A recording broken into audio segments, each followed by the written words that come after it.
Welcome to heCast, the official podcast of HeChangedIt. As always, my name is Mike Chisholm. As always, I am excited to be here. One of the things that I have said I've said it a lot during these intros here, is that I'm a little bit more excited than I usually am today. And today I mean that more than I have in any of the other intros that I have done with the guests that we have here today. I'm so excited for these conversations that come up that I get to be a part of when it comes to this massive community, this worldwide brand that HeChangedIt is going to grow and become. I am so excited to be in the front row as my wife and her team build this company. It's so much fun. If you haven't downloaded the app yet, what have you been waiting for? Please go to the App Store, download the app of HeChangedIt. Just search for HeChangedIt. You'll find it. Come on in, sign up, be part of the conversation. Check out a lot of the resources that are already there, and you ain't seen nothing yet. It is literally a small fraction of what it's going to be.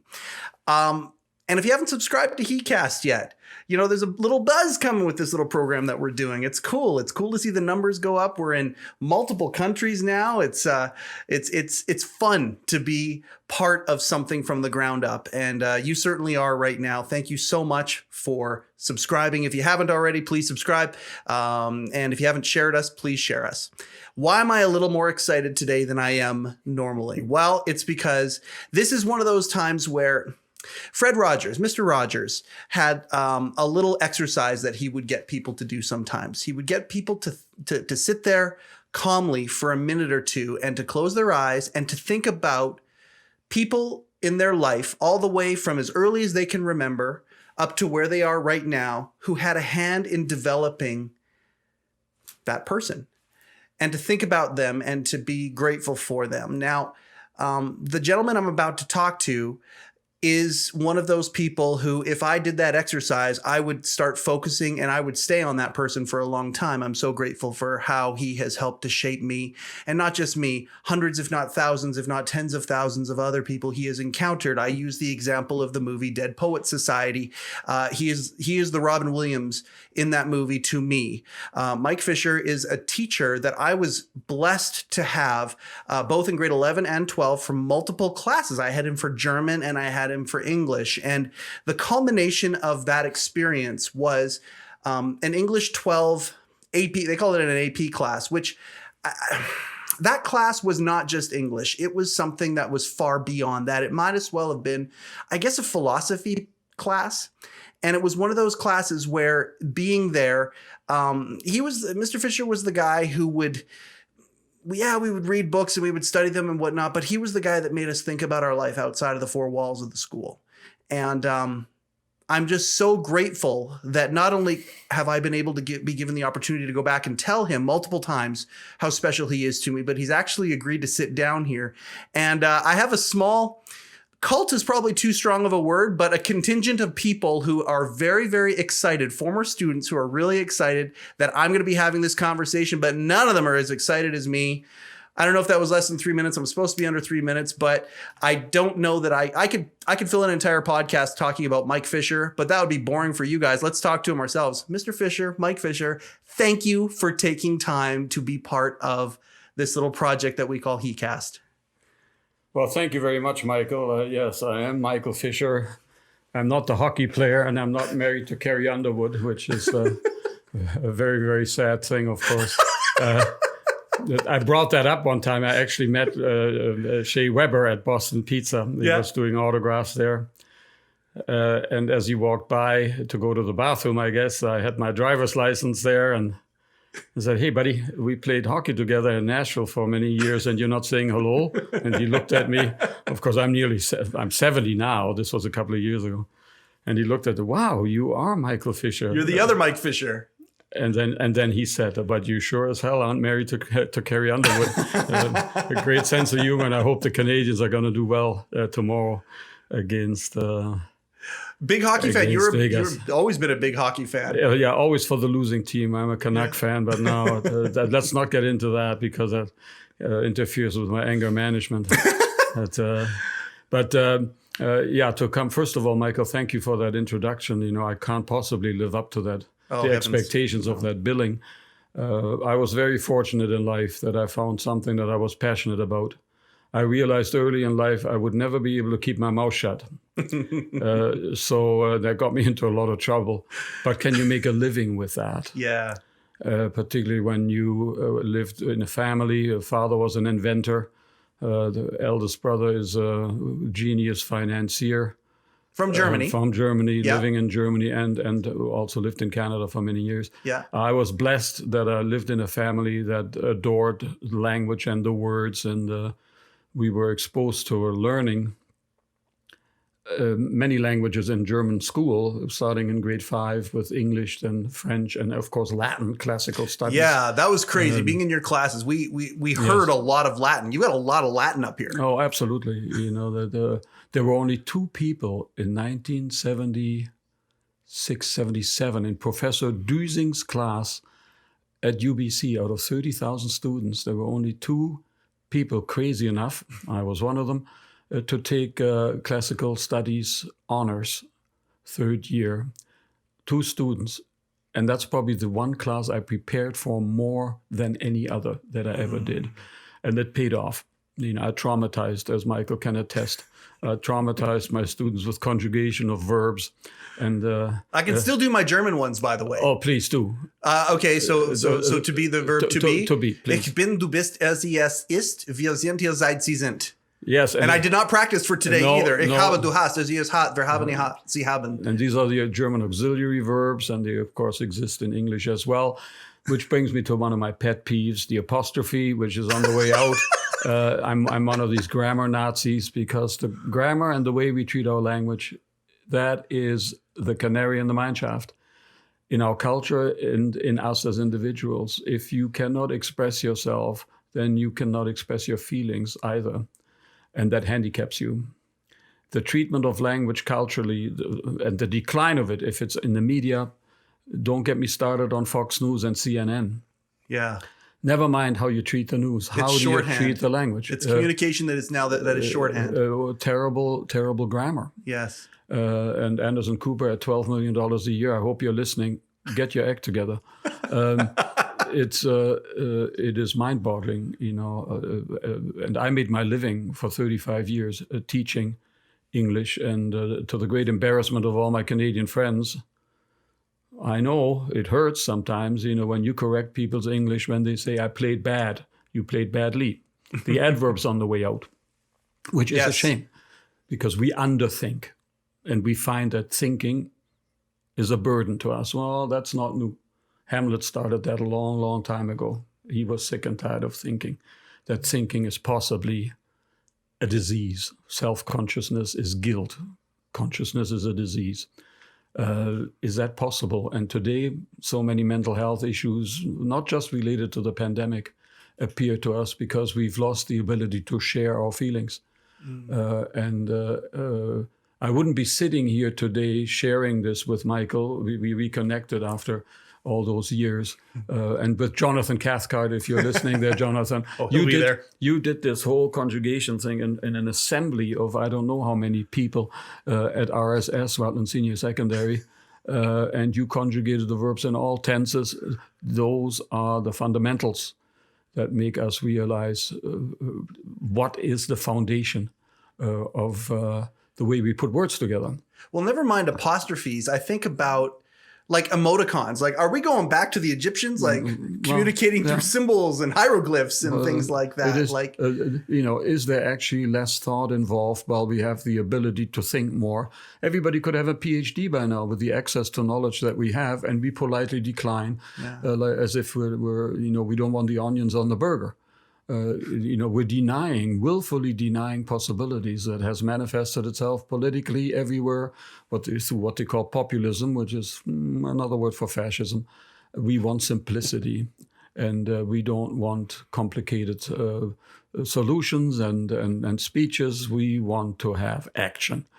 And unfortunately, it doesn't correspond to the complexity of the situations that we're in, if it's a pandemic or other political situations. If you go to Europe, everywhere, it's things are cooking, and they're overcooking and burning.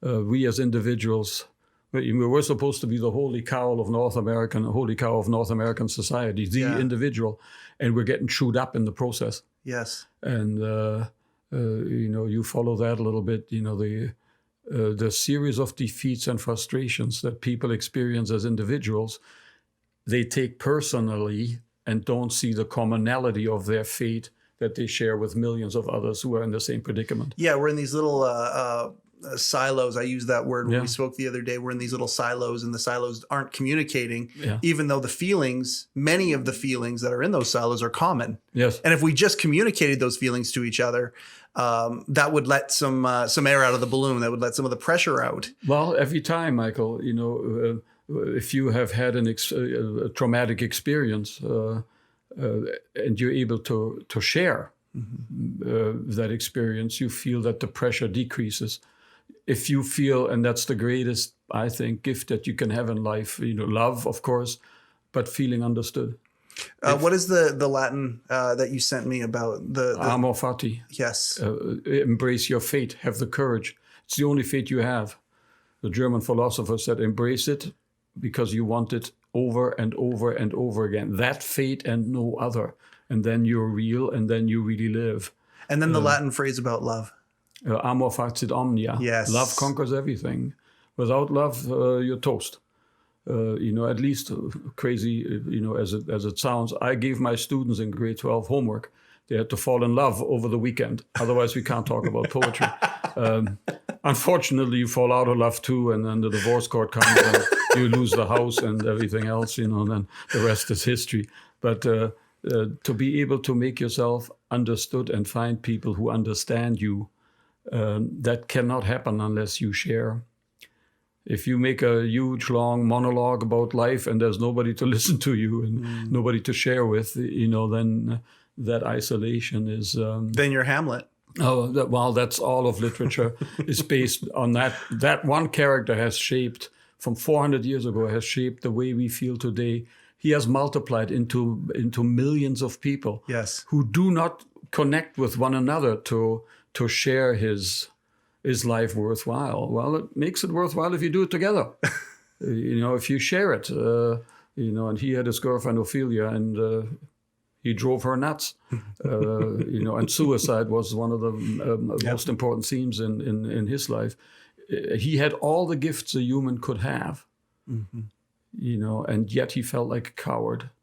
Mike and I talked about that last time, that as a teacher, I can attest to that anecdotally, better than statistically, that 95% of us are underperformers because of fear. We are afraid to live. Particularly, given our potential, we are not because of fear, because you have to take risks in life. And if you're not willing to do that, then you stay stagnation. I will. I just want to. I want to go into this. Is, by the way, what one of his classes was like. I invoked an example of Fred Rogers at the beginning of this, and one of the things I loved. Fred Rogers was my first kind of broadcaster that I kind of fell in love with, and having done research on him, he spoke to children. He used language that children could understand, or just above it. No problem. Just. It's probably the CIA.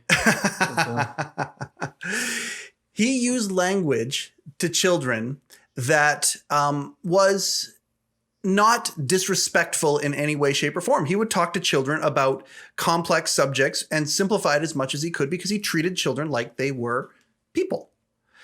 In your classes, that's exactly what you did. You didn't ever, this is how you spoke to us when we were in grade 11 and 12. And I mean, I never had the chance. I was a kid that I heard the legend of you before I showed up in the school.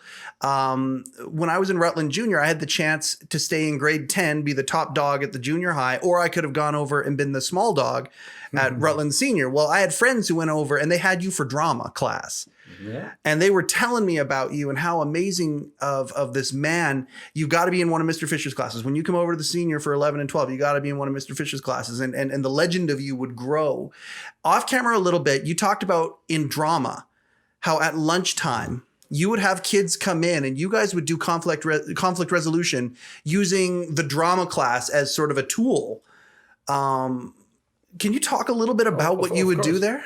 You know, when kids come home and the parents say, what happened in school today? Nothing. What did you learn today? I don't know. Is it really that uneventful when we consider we're paying $5 billion a year for roughly 500,000 students, $10,000 per kid? Yeah.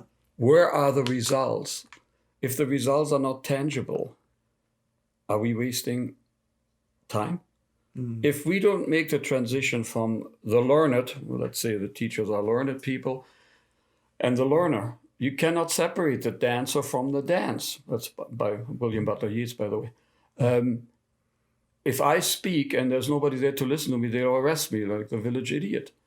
But my life becomes meaningful through the presence of the kids. And if I don't have anything to say, then why the hell am I there? And if you have a passion for what you're communicating, and I say that in meetings all the time, when people listen to you for dear life, all of a sudden the words become very meaningful. And we had the kids come in at lunch that was voluntary. A lot of times we had lunch in the drama room, and they would bring situations from their private lives, from their home lives. One of them I remember distinctly was an abuse situation. And the drama kids had the confidence to then take over the characters and portray the conflicts on stage. And the kids would be drawn in and suggest solutions so that we could carry something from the classroom out into our own personal lives. And these were real life scenarios they would bring in. Real life scenarios. And on that note, this is quite funny. I know we got an adult audience here. And I still remember the names, and I hope I can say them. You know, sure. Karen Rowe and Miles McCutcheon at Drama Fest were called on the stage. Imagine this. This is like, whose line is it anyway? Like improv, and you were given a situation, and the situation was dentist's office, dentist chair. And pregnant woman. So pregnant woman in the dentist chair. And we won that because Miles McCutcheon played the dentist, Karen Rowe played the pregnant woman, and all the dentists said, the place was packed, the Kelowna Community Theatre. Sure. Open wide. And she spread her legs. And that won the scene. What can you do and transfer from the classroom? Let's take it one step further to the drama of flying school. After so and so many hours, you have to demonstrate that you can fly and land that plane. A C+ in landings cannot do. I wouldn't fly with a pilot that has a C+ in landings. It has to be perfect. Like German conjugation, if you order a beer in a foreign language, you better get a beer, not orange juice or salami. We have an obligation to produce... Servelatwurst. Servelatwurst. See, Michael remembers that. That's called trauma, by the way. All of good teaching is nothing but traumatizing your kids into what you want to know, what you want them to know. But all kidding aside, you know, if you are a driving teacher, you want your student to be able to drive a car, fly a plane. And that's called outcome-based education, rather than you've been here now for so and so many hours, now we give you a certificate. Whether you've demonstrated that you have knowledge of whatever it is or not is immaterial. Everybody passes because we're all successful and everybody gets a marmalade sticker, and we're producing a lie.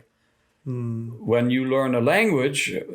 and you become enthusiastic about learning, you want to try it out. We had the German final exams at one of the local... At a deli. At a deli. You took us to a German deli, Illichmann's. Yes. Shout out to the Illichmann's. Absolutely. You know, and then we would go to City Park and we eat all that wonderfully cured meat. That was the whole thing, though. You said, okay, you're going to go to this deli. You're going to order in German. And either you're going to have something to eat at the park together, or you're going to not have lunch that day. And they had lots of German servers. And it is to come back to the connectivity. Yes. When you connect to your knowledge because it becomes meaningful, that is a game changer. Yeah. When you see the purpose. Because a lot of kids, I have so many anecdotes. I don't know why I'm doing this. You're in grade 12 and you don't know why you're taking grade 12 English? I give you 3 seconds to come up with 3 good answers, or I'll take you out of the course. You're taking a course and you expect me to explain to you why you're doing what you're doing? Don't you have a reason to be here. If you don't have a reason, go to work, do something else. And that worked, and most of the time, not to toot my own horn, the kids didn't want to miss the show. Yes. But if I, as a teacher, I'm a salesman for knowledge. If I don't sell my product with conviction, without phony makeup, with realness, this is the real McCoy. And when you share your own life, I came here as an immigrant with a suitcase, landing in Vancouver. I still have that suitcase, made a coffee table out of it. As a reminder that all you people out there, I'm an immigrant. I'm also a refugee from East Germany. My mom was pregnant with me when we escaped from East Germany and started over with nothing. Yeah. You're living in the greatest country on earth, and very often we don't fully appreciate that. And I said many times, my kids were acting like people who had won the lottery but were too lazy to pick up the money. What we have here, freedom needs a lot of maintenance. It needs to be cared for and loved and expressed and shared. There's that word again. To me, teaching was sharing. This is what happened in my life, and this is what can happen to you. And Michael took it seriously, and he worked at a gas station all throughout school and went to school with a great deal of enthusiasm. And the college thing at the time was not for him. In Germany, only like 30% of students, in Switzerland as well, go to universities. Yeah. 70% of the kids become apprentices in occupations that really run the country. You're an apprentice in grade 8, grade 10. Imagine by grade 12, you're a journeyman making quite a bit of money. Yeah. Well, and that was something that you really, you hammered that point to us. One of the things that I remember that you would always say to us is like, especially your pet peeve was when somebody was talking about like the dress they bought for the prom, or they were like really, really into like the prom or whatever. And you were like, what are you doing going to the prom? Sit outside, sit on the steps and think about your life. I remember you used to really, the pomp and circumstance of things that would happen in life. You didn't have any real patience for it unless the rest of the life was in order. If the rest of the life was in order, then it's like, okay, enjoy some of those trimmings, but life isn't those trimmings, those little moments like that. It's true. And you would hammer that. You would talk about how in Europe they would put people on a path, and there was no judgment for where somebody went. It was think about your life and figure out your shit so you can actually move towards something where you can stand up on your own 2 feet and live. German high school was much more centered on the learner without the pomp and circumstance. We had one ceremony, we got our certificate, our final report card, and that was it. We went to the pub and had a couple of beers and then went our ways. And here we're doing the celebrating instead of the working. And I said many times to students, and feel free to be offended. That's part of the game too. You have to live with offense in a democracy. Do you think you can get an Oscar without ever having made a movie? You spend $1,000 on a graduation dress, particularly at this time. And how much did you spend on books? If we do that, we're doing exactly what Shakespeare said, in Hamlet, celebrated more in the breach than the observance. A lot of us don't go to church on Sunday, but we take the Sunday off. We celebrate Christmas and religious holidays. Not really. We go to the beach or we go skiing. And again, we're celebrating in the breach, not the observance. And the hypocrisy is built into the system. How many, now this was on the news all over the place, when rich parents buy their kids access to a college education through donations, to a college or university, donating a library, so the kid can go to Harvard. And get a credential. And the performance is inauthentic. Yes. We're putting lipstick on something that is not really hard earned. It's hardly earned. Well, and now, like, I think about the expense of education, and you think about these kids that have, this is what you tried to wake us up from. And I mean, my grad class, I graduated in 94. Okay. And it's only gotten worse since then. My grad class, most of them were like, oh yeah, I'm registered for university in the fall. What are you going to become? I have no idea. I'm going to get a Bachelor of Arts. I'm going to get a Bachelor of Science, whatever the language is in whichever country we're in. And tens of thousands of dollars, Now we're talking hundreds of thousands of dollars of debt with no clear outcome. Just the outcome of the college experience. Well, what the fuck is the college experience if you're not going to come out and become something? And so many of these kids now who are making decisions with their teenage brains coming out of school, not even to the financial starting line, but 10 yards back, 20 years, 30, 40 yards back, I graduated from UBC, and at the time, if your performance was good, the part of the loan at least would be converted into a grant. Right. If your grades were good. In the United States, the student loan business and student loan debt ranks right behind mortgage debt. I think it's ahead now. I think it's actually ahead of mortgages now. And it was privatized. I think it was under the Clinton administration, but don't quote me on that. But they're going. The student loan business was given to the banks. Interest rates were charged, of course, and the amounts in the United States were tremendous. And then when you look at in Florida, spring break, that's the academic behavior of students who paid thousands of dollars to become educated, acting like baboons. I question that. I went to law school in Germany before I came to Canada, and believe it or not, some people will fall off their chairs. I got paid at the time almost, I still have the stubs. I got paid 390 marks a month, which my rent was $100. Yep. I could make it through school without having to go to work. And that is a cultural shift. I mentioned earlier, Michael worked at a gas station. Yep. Well, when you work at a gas station or at a burger joint or at the movie theater after school, and then you come home and we expect the kids to perform with their homework, we're creating a playing field that is so tilted in favor of the kids who go to OKM, the schools where the demographic is wealthier. They don't have to work after school. They can focus on their schoolwork, homework, and what have you.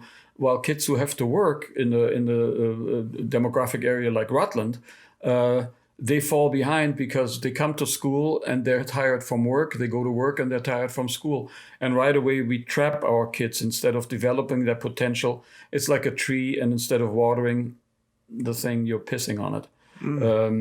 And that is that's also a symptom of a sick society that puts its young generations into debt early. Yes. Instead of setting them free to develop their potentials. Yes. As I mentioned earlier, how many of us are not fully developing their potential because we feel trapped in the circumstances.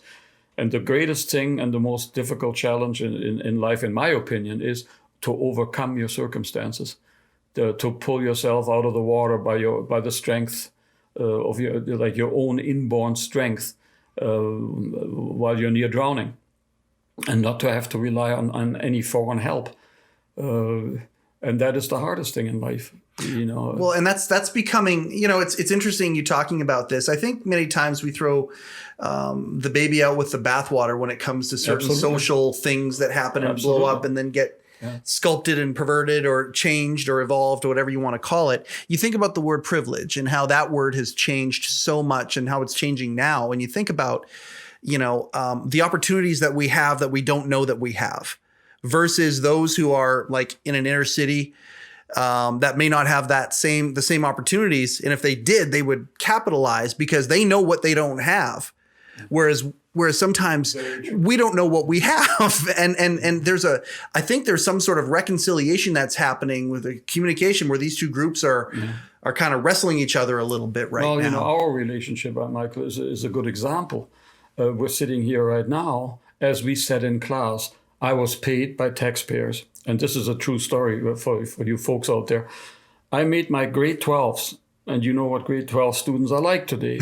I had the door wide open and said, I don't have to be your English teacher. There are others. But while you're here, lift up your chair in a loving fashion, embrace it, tilt your head, and repeat after me, I love you, little blue chair. Thank you, taxpayer, for this little blue chair. We're facilitating sharing, and as we're doing here right now, nothing could be simpler but to speak and respectfully listen, and vice versa. When that exchange happens, it is amazing how simple education can be, and for all the underprivileged out there, I was one of them. I was born in a refugee camp, but I had eloquent parents, And the greatest treasures that they saved were books. And the relationship with a book and the words that you use for self-expression, that is an extravaganza, a wealth inside yourself, where you don't need the technology. Libraries are still available. Now that everybody has a cell phone, even very poor children have cell phones, and you can look at any piece of literature, poetry in particular, doesn't have too many pages. And if it's a poem by Robert Frost or William Butler Yeats, you can dig your teeth into that and chew on that and develop thought. And with thought comes the development of potential and doing some self-exploration. I think Socrates said it, in Greek, not in Latin, "Scio non scio." I know nothing. But you can only say that once you've known a lot, and also know yourself. And we don't do enough self-exploration. We expect the outside world to come to us and give us a check for zero performance. If you realize that you as an individual, first of all, have to develop yourself through yourself with the help of sponsoring teachers and mentors, that help is there. I'm shocked and amazed, when I compare. I grew up in Germany and I was brought up in Germany in the German school system. How few questions my students asked me here in Canada. I went to school in Germany arguing with my teachers about World War II or the war in Vietnam. They said something that they saw somewhere in a textbook, and I brought another book in there trying to argue. Well, they gave me good grades for my willingness, that German word, Konfliktbereitschaft, readiness for conflict. Have an idea, have a perspective, have something that and some even thought. If your heart beats a little faster, before you open your mouth in an assembly, or at any kind of gathering with friends, that you might have an opposing view and you feel you're choking yourself because your heart beats and you don't want to say anything because you're taking a risk with an opinion. The phrase that I hate the most in North America is "let's agree to disagree." We all sit down for tea and hug each other and nothing gets resolved. That kind of wishy-washiness is not readiness for conflict. We have to be able to share honestly, and out of that will come the acceptance of somebody else's opinion. And then, like in politics or in a wrestling match, we're going to talk about that later, dialectically speaking, there will be an experience where people grow. Yes. But if you shy away from and you stay silent, you're the silent troublemaker in life who never ventures an opinion. Not only do you die, democracy dies. Society gets paralyzed in the process. I play golf just about every day, another one of these absurdities in life. And the more I play it, the lousier I get. But it's always amazing to me after 4.5 hours of being together with my business friends or other teachers or this or that, how much BS we come up with without saying anything meaningful. To reach a life that means something, you have to find somebody worth talking to. And for that, you got to take risks until you find the right person, until you find understanding. But that process never stops in life. And when you find friends, I'm lucky, friends that have lasted a lifetime. One of them just sent me a $250 gift certificate for Boston Pizza. The manager, "What's this all about?" I said, "No, it's just a friend who appreciates our friendship." A science teacher from Chilliwack who sent me that. We've been through a lot of stuff together. Teaching, I taught on a reserve for 11 years.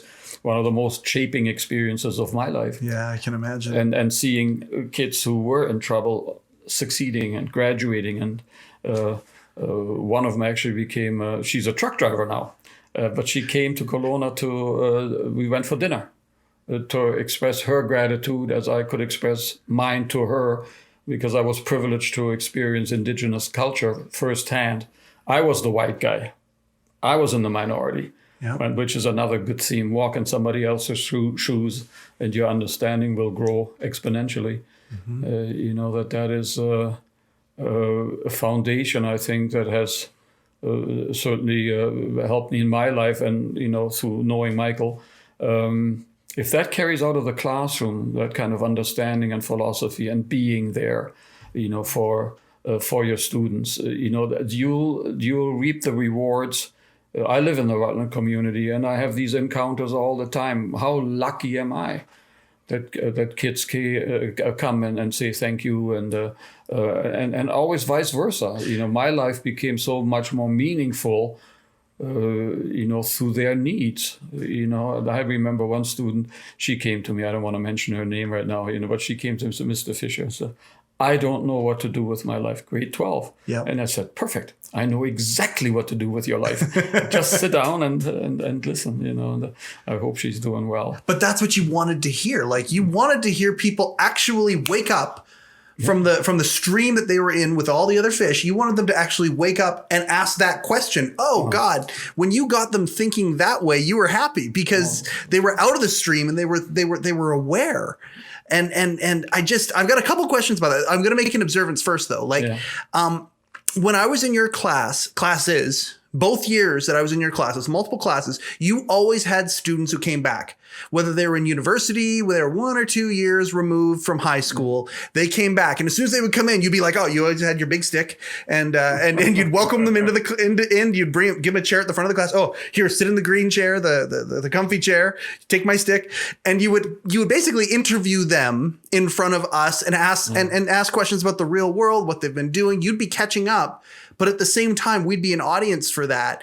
And then when I left, I felt the compulsion to come back, like my first year of university. And then when I left university and I got the corporate job that I got, I felt, and I was still kind of cool enough, but yet still connected enough with high school students. It made sense to me to come back. Plus, I wanted to be the guy that sat in the green chair. You're the only teacher in my life who I'd ever done that with. And I don't know any other teachers who have that example. You have constantly had students come back to you and lifelong friendships. I mean, we're talking 25 plus years ago that this happened with you and I. Yeah. And here we are sitting having a conversation. Yeah. In your years where you're playing golf and enjoying life, how good does it feel to have all these encounters from these former students? Well, we always say, that teachers are in a position of trust. Yeah. If you can say anything to kids that they can trust and act upon it, like you have, what greater reward, when you plant a seed and then over the years it grows and reconnects with you. I'll give you one example. His name was Miller.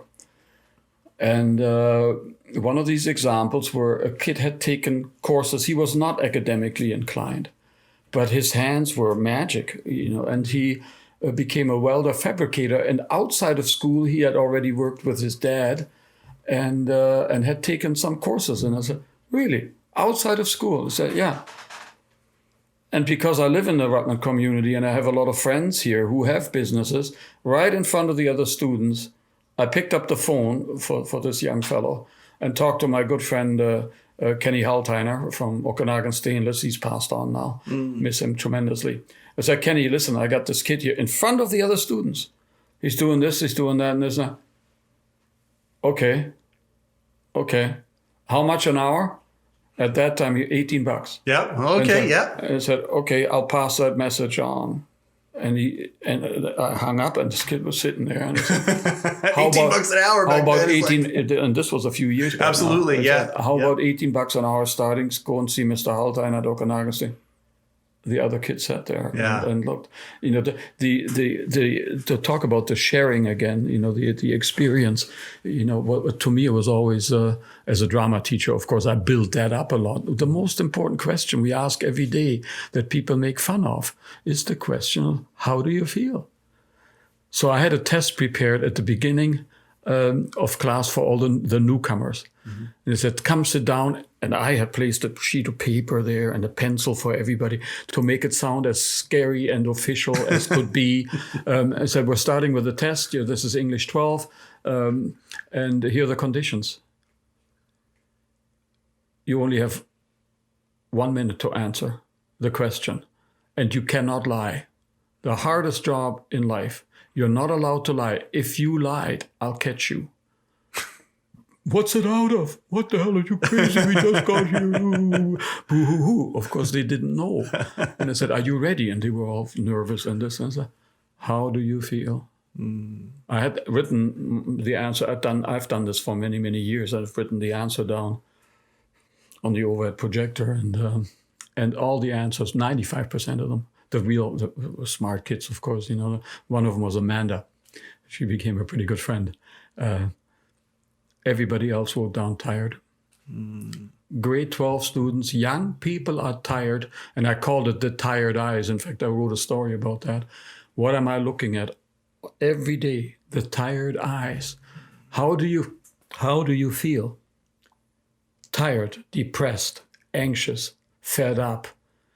Amanda's like, happy to be in this class. Now that was smart. That was smart. And when she would come a little bit late, she was smart enough. She had gone to Tim Hortons and got me a donut. But then she took the felt pen and put the apostrophe on Tim Hortons. The guy's name was Tim Horton, not Hortons. I can't go there because I said to one manager one time, if your donuts are as lousy as your grammar, I can't eat here. But one young lady came to me and said, nobody's ever asked me really how I felt about anything. Wow. And when we talk about so many people, so many of us going through life isolated, I just, before I came, by coincidence, saw a number from Berlin, my hometown, that the majority of households in Berlin are single-family households. 54% are single-family households. People who go through life in isolation and very often are not connecting. And when you don't connect, then you think that everything that happens in your life is your fault. And we see the commonality. I mentioned Hamlet earlier. 400 years ago, a fellow Shakespeare knew how I felt when I was a teenager sitting in German high school class, and we come across the line, thus conscience does make cowards of us all. And I read that line in German and in English, and I looked around, and it hit me like a ton of bricks. Everything I had felt was summed up in that one line. I didn't fit in. I thought I was a misfit. My parents certainly thought so. I was a failure in grade 12. I had no idea what I wanted to do with my life. The cowardice and thought, how they're related. The more I think, I paralyze myself. Just do something. Break out of the walls. Berlin had a wall around it. How symbolical is that? To get out of that trap. Incredibly difficult, and we talked about using literature for therapy. Bibliotherapy. Yeah. When you use a James Joyce story. Well, that sounds, oh my God, reading and big words and this. When you realize that you're a character in a story that somebody else who's far better at expressing the words than you might be, but that you develop a connection with somebody else, a literary giant like Joyce or Dostoevsky, and you realize all these people had huge problems with their own identity and humanity, depression, anxiety. Dostoevsky faced a firing squad, and the Tsar pardoned him in the last second, and then he spent 4 years in jail in Siberia, and then he became the writer that he is known to be today. One of the most powerful human journeys that you could possibly share with people like Shakespeare and the German writer Franz Kafka. Can you imagine? You wake up in the morning and you feel like crap. You feel like an insignificant little beetle. Well, that's just a metaphor. But in that story, he looked at the skinny little legs. He's trapped on his back. Gregor Samsa had become a beetle. Yes. I was one of the classes that did that story. You called us, you said that we were the strange class because you gave us the choice at the beginning, and that was the one we chose that we wanted. Yeah. And you called us strange for that. But he became the beetle. Yeah, the horror. You don't have to go into the middle of Africa, into the heart of darkness that Joseph Conrad did. And that's 100 pages of dynamite that normally you don't read in high school because it's politically racism, whatever else. No, but that's not the main point. Is man evil? Yes. Are we, like the Lord of the Flies says, are we here to have fun shooting each other, which is happening in the United States to such extremes? But is it possible that the nightmare, the horror, happens when we wake up because we are insignificant little beetles mistreated by the system? In this case, his own parents exploit him, and he feels he's a traveling salesman, that he has no roots, and he has nobody to share his experience with. Of course, when he dies against his will, without his consent, he's just a beetle. He turns to dust, and the cleanup woman just, sweeps him up and throws him in the garbage. How many students today, young people out there listening, feel like that? When I left Rutland Senior Secondary, about 45%, one of the counselors told me, suffered from anxiety and depression. Mm-hmm. And one of the greatest cures or aids to deal with that, not medication, sharing. Yeah. When you see when we all feel the same disease, the pandemic, is that my own fault? Or is there something much greater going on out there that is a universal condition of life, that we get fatigued? Fatigued at an early age. Look at high school students. Whatever. That's probably their favorite word. Sure.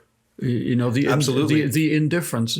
And what I found so intriguing as a teacher, now with 35 years, I've been retired for 8, is those students who listened became decision makers. I have another friend like Michael. She's a trauma counselor today. I've been a friend of the family. I sent her brother to Germany on a student exchange, and what have you. And I went through that. I had great teachers in Germany. I still remember their names, and I remember the crucial classes that made me change the way I looked at the things. Of course, I thought, like everybody else, that school was there to punish me, and there was not a loving God. He caught me every time I stole something, and what have you, that this universe was not for me, that I certainly didn't fit in. Yeah. But who made the differences? And my brothers, elder brothers, but particularly teachers who are long gone now, who have no idea. And I have regrets that I didn't revisit these relationships that we had formed in high school. One thing that I did do, I did a student exchange with my old high school in Berlin. And one of the teachers there still remembered me.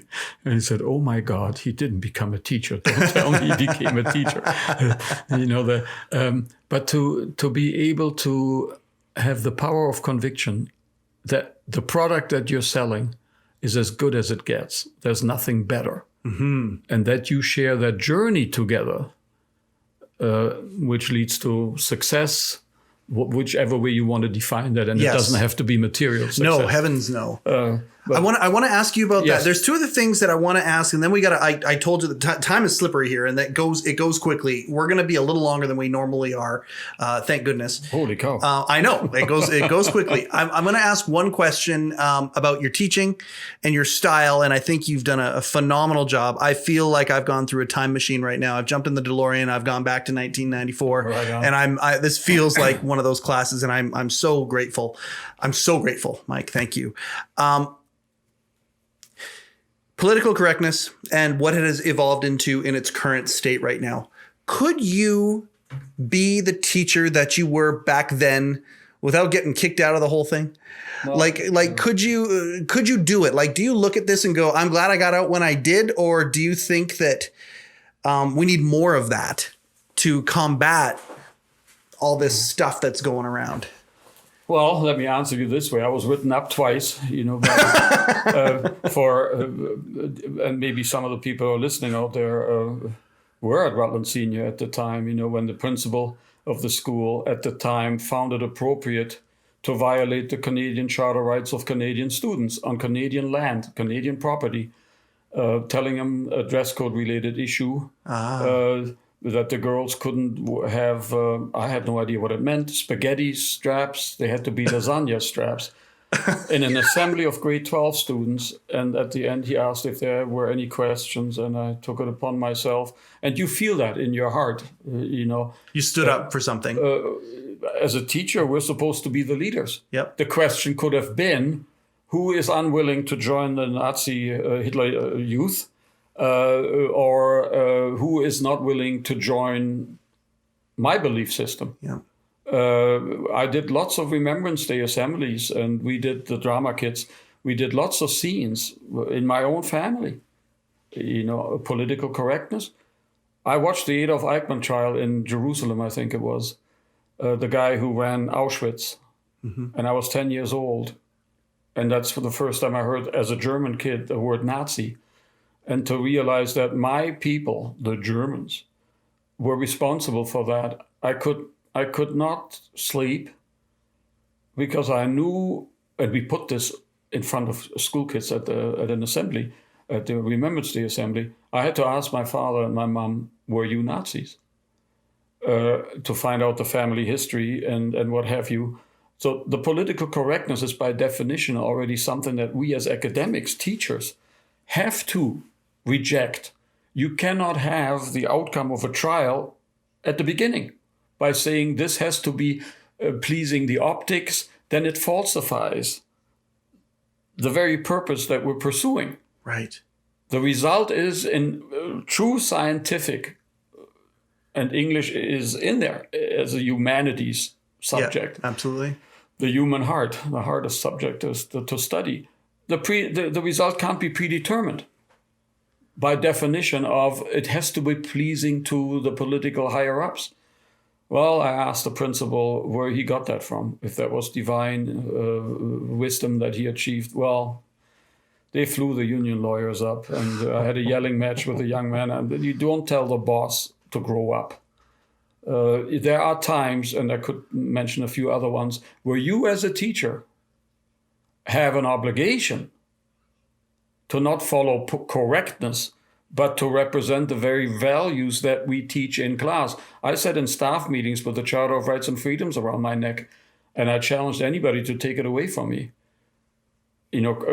Former Premier Christy Clark violated our charter rights. We went to the Supreme Court and won that. We never got any financial compensation for that. And I had confronted Mr. Letnick, our local MLA. MLA, yeah. He said, you are a PhD candidate. You know you're going to lose this in the Supreme Court if we have to. And we did win that. Academia at a university level or in the schools, that is the only thing that keeps fascism away. Unfortunately, in Germany, the teaching profession were some of the greatest supporters as a profession of the Nazis.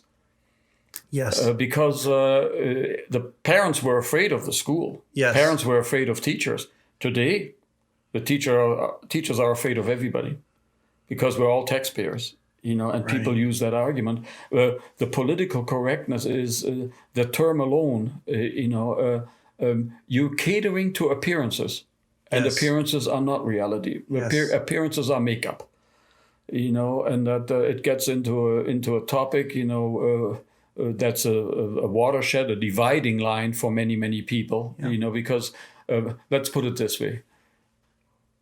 We're all individuals. Yeah. Okay, we're all individuals, then we have millions of opinions out there. But eventually, at election time, all of these opinions have to be either on this side or on that side. Yeah. A two-party system, by definition, has to be a failure because it ignores so many minority rights, for instance. Yeah. Now, the other side of the coin is the Weimar Republic was the kind of government before Hitler came to power in Germany. And there were so many parties, because there were so many different beliefs, that you could not have a functioning government because it was paralyzed. In Germany today, the neo-Nazis have regained 88 seats in German parliament without storming the capital like what happened in January 6th. They got in there legally. They're neo-Nazis, but they call themselves Alternative for Germany. You have the Greens, you have the lefts, you have Social Democrats, Christian Democrats, and the Free Democrats. So many parties that governing is almost impossible unless you form what they call over there the Grand Coalition. The two most powerful parties, the ones with the most votes, form a coalition together.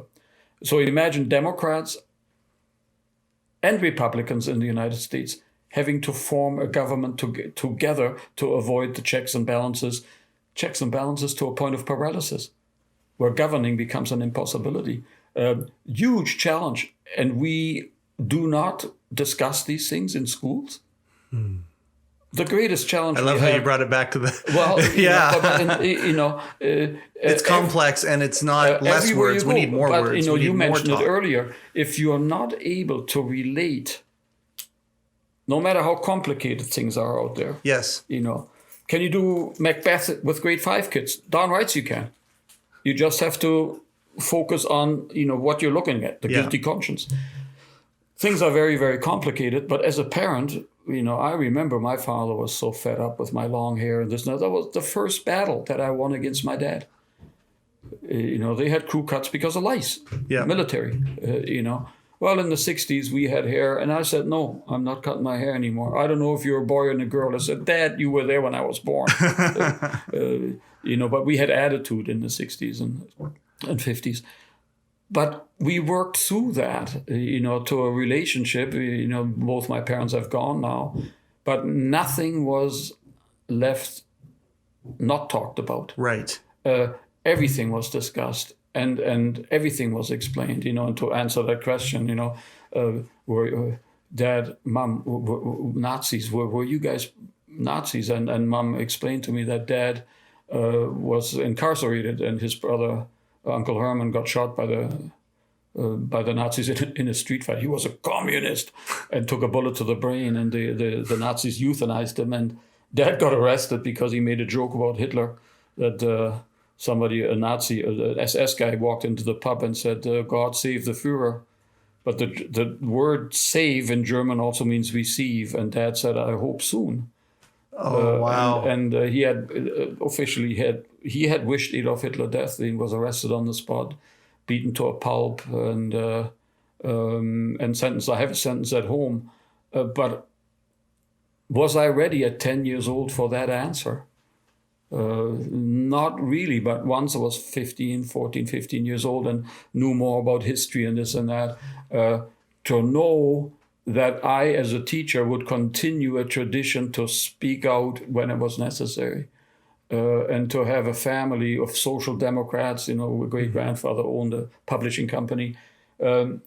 If you owe a debt historically to books, reading, language, I'm glad at the end of my career now in retirement, I'm still lecturing all my golfing buddies. Don't say who's playing with whom.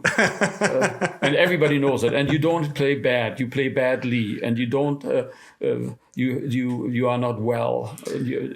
How are you? I'm good. Mother Teresa was good. You're well. A charity said we've done very well doing good. They all suffer from trauma because I don't let go. If you're lucky enough, let me put it this way: a pit bull and any dog senses fear. A student senses passion. If you're lucky enough in life to feel passionate about something, you will not shut up about it. Mm-hmm. And if you want to go to the moon, you'll go to the moon. And if you want to sail around the world like Christopher Columbus, you'll pursue this until you are satisfied. And even if you fail in the process, you will have a life that's worthwhile. Unfortunately, today we live in an age, where the best lack all conviction, meaning the best don't speak out. While the worst are full of passionate intensity, they have access to guns. And that is the real frightening time that we're living in today, that in Hungary, in Poland, and many other European countries now, as in the United States, we're on the threshold. And political correctness, my ass. Pardon me, Republicans out there, you have turned the corner into fascism. You're listening to a German who makes speeches from balcony to large crowds. Hello! It's like get a grip. The lie has become the world order. That's the German writer Franz Kafka said that a long time ago. But anyhow. Well, okay, and we could do an entire podcast on that, and probably will at some point. You will come back at some point, right? Yeah, absolutely. Okay, I wanna hit one last thing, and I don't know if did you want to do that while we're broadcasting? Did you want to talk about that? That's after. Okay, we'll do that after. Okay, so here's where we're gonna finish off, because one of the main things that I appreciated about you, and still do to this day, is your authenticity. About how transparent you are to when shit's going on in your life too. And I mean, the app and what my wife is building, what my wife and her team are building here. And when you heard about it, you got excited about it and started talking about it, because the whole idea about sharing is such an important thing. And you've been touched in your life. You're a member of AA. Absolutely. And have unabashedly, I'm not it's Alcoholics Anonymous. I'm not breaking any codes by outing you here talking about that. Since it's ironic that I'm here on June 21st, summer solstice. That was in 1997, the day I sobered up. Wow. And I was a functioning alcoholic, blah, blah, blah. I paid the bills and everything. I didn't miss work. I was in the gym, in the pool, and hangover or not. Benching 350. That was my record at the time. Yeah. Far from it now. I've shriveled away into old age. But speaking of, when you need help, don't hesitate to get it. And that's not just with alcohol. We're talking, this is a bigger thing here. Absolutely. Sharing, and that's the whole reson why HeChangedIt exists, is for guys to share with each other and teach each other. Obama said it, that you hate from afar. Once you get to know people, by having the courage, like Atticus Finch said in To Kill a Mockingbird, walk in somebody else's shoes, and the secret courts in the hearts of men, where all the prejudice and the racism are harbored. All of a sudden you realize that we're not really that different. Once we have the courage to leave our resentments behind, and the number one condition in AA, the people who are conditionally unable to be honest with themselves, now find that way. You can't go to an AA meeting and after you've been drinking. The ground condition is I don't touch alcohol, and I can say that beyond a shadow of a doubt, I don't drink. And my anonymity is very, very important. And that is, by the way, since we're talking about that here, and the power of anonymity. You go to a meeting and there are people there from all walks of life. You don't know too much about them privately. It's the anonymity of humanity that is also our greatest strength. You can go to Honolulu and past the zoo, there's a meeting. Mm-hmm. You can go anywhere in the world if you are no longer alone, as long as you're honestly willing to share. And guess what happens? You change your behavior. And it's not an opinion. It's not an opinion. It's a fact. Mm-hmm. I don't drink alcohol. And I don't smoke cigarettes. I quit smoking cigarettes in 1981. I was a chain smoker. Probably the greatest accomplishment of my life. Mm-hmm. Breathing fresh air, or whatever that is, we're breathing. It's a guy who's got tens of thousands of kids' lives impacted, and hundreds of kids who keep coming back and saying, thank you for changing my life. And the greatest accomplishment you've ever had is quitting cigarettes. You know what? On a very personal level, imagine, I just turned 70. Yes. And it took me how long to eat and drink like a normal human being, and not to inhale like smoke into my lungs. How idiotic can you be as an academic with university degrees? Really? Until I joined AA, and that's kind of embarrassing to admit that as a teacher. I became a better teacher because of AA, because of the sharing. Mm. I never really listened. You don't really listen unless you change your behavior. And when you put the drink down from one day to the next, cold turkey, same with cigarettes. My best friend that I ever met was Will Power. And he's with me all the time, because without it, But the sharing is the key, though. To invite willpower into your life, the sharing is a huge mechanism that you do to kick the door open for that, for him to come in, right? You have to have the willingness. And that's what HeChangedIt is all about, is this idea that we're sharing shit that we're going through. There's anonymous. People can sign up for it. Nobody knows who anybody is in there. Well, in fact, and they can wordsmith. We're actively engaged in education as well, actively engaged to build walls of competition. Macron in the meeting in Europe with Biden said a couple of things. He said we have to move from competition to partnership, cooperation. Yes. And leadership is partnership. Pretty smart. So, greetings over there in France. I'm sure they're listening, to the speechwriter who came up with that. Competition has led us to the wall building, mostly, financially. Okay, let me have a look. Guy comes into the pool, he's just wearing his shorts. You see him in the parking lot and he gets into a Bentley and your image changes entirely because all our judgments are based upon your material worth and not your human attributes. Through sharing, I can guarantee the people out there, take the AA away from AA meetings and what have you, and how many times people say, I wish I could go to a place like AA to share how I feel, particularly when I feel, pretty badly about life, that I can go. And that is basically what we're supposed to do as humanity. You as parents with your kids, with the grandparents, how are you feeling? And if you don't feel well, don't lie about it. I had a good friend of mine. She went to the doctor and didn't tell him how she felt because she wanted to. My dad did the same thing, by the way. Why would I tell him the truth? Then he would feel badly. What? You're going to the doctor to tell him he's supposed to help you. How can he help you when you lie? My dad said he wanted to go golfing, had a mini stroke. And Mom dropped him off at the doctor's and did some shopping and this and that. He came out and he looked pretty sheepish. She caught on right away. What did the doctor say? And he wouldn't say anything. He wanted to go golfing. His lip was all, he had paralysis in his lip. And said, you didn't really go in to see the doctor, did you? He said, why worry the man? I hate cutting it. Yeah, no. But we're going to. First off, thank you for this. No, thank you. Will we do it again? Will you come and do it? Absolutely. Oh, fuck yeah. Take the topic. It's amazing to be able to say this. I've said it to you privately. Every time that I've had the opportunity, I will say it again. I will say it to the world. Thank you for the role that you've played in my life. I love you. I appreciate you beyond. If any of my friends from the golf course are listening and say, what? That guy with that shitty swing? How can he help anybody? But it was my privilege. As I said earlier, I was very fortunate to have a profession that energized me every day. Once I had the kids, I tell my friends, once the kids are in front of me, that's the show. Yeah. And the kids saved my life so many times. I went through my divorce and the this and the that. Going to class, that kept my mind on other things, and I could talk.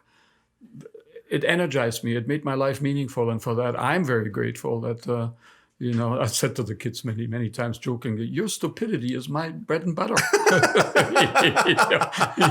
You know nothing. I know a lot. Well, you want to buy let's conjugate some German verbs. Let's conjugate the verbs. I appreciate so much how you you feel towards sharing and you feel towards all of these things. And that's the bread and butter of HeChangedIt is us having these types of exchanges and people doing that more and more and taking off the masks. Yeah. And that was what your specialty was. You were able to get everyone to take off their masks. You've done that. Good metaphor right now. Yeah, take off the mask. very much so. I hate cutting it short, but I'm going to cut it short. This is a discussion that could literally go 4 or 5 hours. It did last time. It was 4 hours. It was last time we talked. It was 4 hours. That is another episode of HeCast. Once again, thank you to everybody who has supported the podcast, the app, all of these things so far.